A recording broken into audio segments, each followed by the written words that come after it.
இங்கே பாருங்களேன், படுக்கிறதுக்கு முன்னாடி ஒரு 10 ஜெப குறிப்புகள். கொஞ்ச நேரம் இந்த ஜெப குறிப்பை அப்படியே காதில் கேட்டுட்டு அப்படியே ஸ்தோத்திரம் பண்ணிட்டு படுங்களேன். ஒரு மிகப்பெரிய வெற்றியின் ஆரம்பத்தை நாளை தினத்தில் நீங்கள் பார்ப்பீங்க. முதல் காரியம் என்ன அப்படின்னா, தொடங்கினதை முடிக்கிற ஒரு கிருபை எங்களுக்கு கொடுங்கப்பா, என் பிள்ளைகளுக்கு கொடுங்கப்பான்னு சொல்லி ஜெபம் பண்ணிட்டு படுங்க.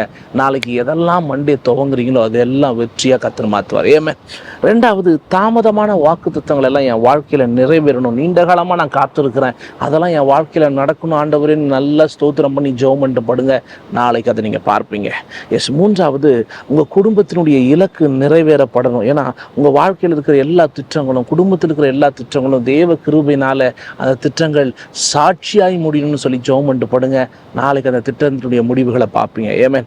நான்காவது பாருங்க, பாதியிலே கைவிடாத ஒரு மனம். நம்ம இருதயத்தில் பின்வாங்கி போகிற விஷயம் இருந்துடவே கூடாது. தேவ விஷயத்தில் பின்னிட்டு பார்க்குற காரியத்தில் அப்படிப்பட்ட யோசித்து நல்லா ஜெபம் பண்ணுங்க. நாங்கள் பின்னிட்டே பார்க்கக்கூடாது, பின்வாங்கக்கூடாதுன்னு நல்லா ஜெபம் பண்ணிட்டு படுங்க. தேவன் அப்படியே உங்களை நடத்துவார். ஐந்தாவது பாருங்க, பிள்ளைகளுடைய எதிர்காலம். ஒரு ஆமேன்னு சொல்லுங்களேன். ஏன்னா நம்முடைய நிறைய பேருடைய வாழ்க்கையில் பிள்ளைகள் மேலே கர்த்தர் வைத்திருக்கிற திட்டங்களை பிசாசுக்கு எடுப்பான். ஆனால் அது தடைபடாமல் நடக்கணும்னு சொல்லி நல்லா ஜெபம் பண்ணிட்டு, நீங்கள் எதை வச்சுருக்கீங்களோ எங்கள் பிள்ளைகளுக்கு அது நடக்கணும்ப்பான்னு ஜெபம் பண்ணிட்டு படுங்க. கர்த்தர் அப்படியே செய்வார். ஆறாவது, கடன் மற்றும் நெருக்கடியில் கர்த்தர் முடிவு கொடுக்க போகிறார். ஏன்னா உங்களை கட்டி போட்டு இருக்கிற எல்லா பொருளாதார நெருக்கடியும் கர்த்தர் முடிவுக்கு கொண்டு வருவார். ஒரு ஆமேன்னு சொல்லுங்களேன். நல்லா ஜெபம் பண்ணிட்டு படுங்க. நாளை தினத்தில் பொருளாதார ஆசீர்வாதத்தை பார்ப்பீங்க. ஏழாவது, ஆவிக்குரிய வளர்ச்சி. உங்கள் விசுவாச பயணத்தில் நிறைய கணிதருகிற காரியத்தை நீங்கள் பார்ப்பீங்க. கர்த்தர் சரியான நேரத்தில் நிறைவாய் அதை கொடுப்பார். அதுக்காக நல்லா ஜெபம் பண்ணுங்க. கர்த்தர் அற்புதம் செய்வார். எட்டாவது, தேவனுடைய நேரத்தில் வெற்றி. நம்ம நேரத்தில் இல்லை, நம்ம சிந்திக்கிற தருணத்தில் இல்லை, மனித நேரத்தில் இல்லை, தேவ நேரத்தில் வெற்றி வேணும். அதுதான் சிலுவையில் இயேசு பார்த்தது. அப்படிப்பட்ட ஒரு வெற்றி நமக்கு வேணும்னு சொல்லி நல்லா ஜெபம் பண்ணிட்டு போடுங்க. கர்த்தர் பெரிய காரியத்தை செய்வார்.